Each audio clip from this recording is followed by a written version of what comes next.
संस्कार संस्कार संस्कार हेलो फ्रेंड्स आज वीडियो मु आपन कहबी एटीवी ओडिया रो तुलसी व्यक्त आय एक सफल धारावाहिक थिला संस्कार। एही धारावाहिक कलाकार माने बर्तमान कौन कर केमिति अछंती जानिबा एही भिडियो।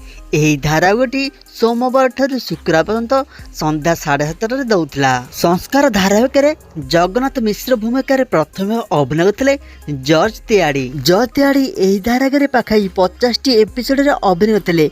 यापर से यही धारावाहिक को छाड़ी देते। जॉर्ज तिवारी संस्कार धारावाहिक अभिनय कर समय पाखाई 50 वर्ष होता। बर्तमान से फिल्म रे अभिनय कर जॉर्ज तिवारी पर संस्कार मिश्र एवं जगन्नाथ मिश्र भूमिका रे अभिनय कले प्रद्युम्न लेंका। प्रद्युम्न लेंका एही जगन्नाथ मिश्र भूमिका को बहुत सुंदर भाव अभिनय करथिले। बर्तमान प्रद्युम्न लेंका सीरियल एवं फिल्म रे अभिनय करछंती। बीणा महाराणा एही धारावाहिक रे लक्ष्मी भूमिका रे अभिनय करथिले। बीणा महाराणा एहा पूर्व अनेक चलचित्र रे नेगेटिव भूमिका रे आसी जारथिले, किंतु संस्कार धारावाहिक रे ताकर एही लक्ष्मी चलचित्रटी तांको एक नुआ परिचय दैथिला। एथिरे से मां भूमिका रे अभिनय करथिले। सेतेले तांका बयस 40 रु 42 वर्ष होइतला।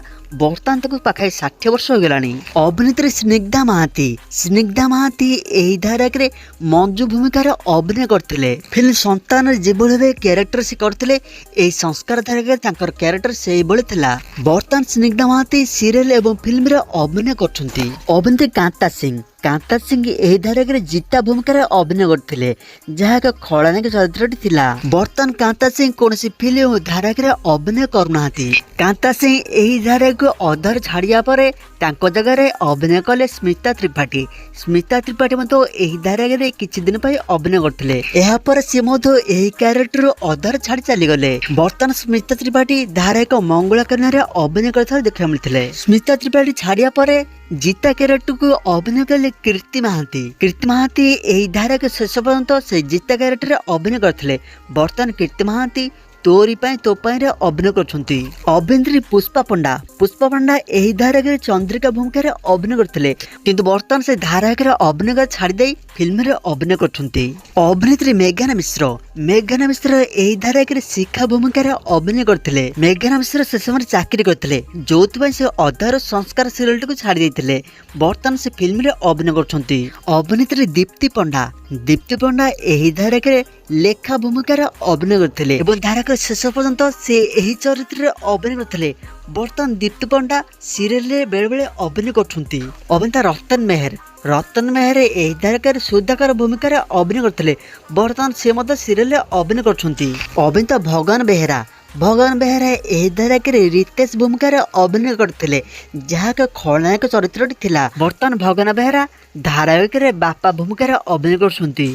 अभिनेता अश्विन एही धारावाहिक रे राज भूमिका रे अभिनय करथिले, जहा प्रथम नायक थिला, किंतु ପରେ एही राज चरित्र को नायक रो खलनायक भाबे परिवर्तन कराला, जोथि पई अश्विन एही धारावाहिक को छाड़ी देले। बर्तमान अश्विन धारावाहिक सहित फिल्म रे अभिनय करछंती। अभिनेता पप्पू संतुका एही धारावाहिक रे प्रभाकर भूमिका रे अभिनय करथिले, जहा एक खलनायक चरित्रटी थिला। एही धारावाहिक रे तांको डायलॉग मंजू डार्लिंग टी बहुत लोकप्रिय होइतला। बर्तमान पप्पू संतुका फिल्म रे अभिनय करछंती।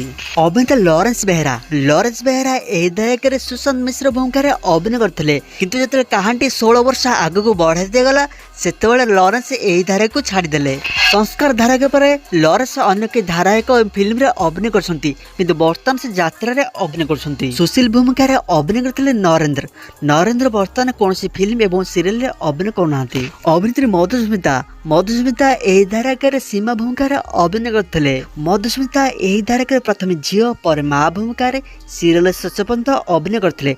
बर्तमान मधुस्मिता सीरियल रे अभिनय करछंती। सांगने संस्कार धारावाहिक अनेक कलाकार माने बर्तमान दुनिया नहांती, जेमति कि अभिनेता रवि मिश्र को देहांत हो सारी 2021 रे 64 वर्ष रे। सेही भली अभिनेत्री राजश्री एही धारावाहिक रे अर्चना भूमिका रे अभिनय करथिले। एहा थिले ताको प्रथम धारावाहिक।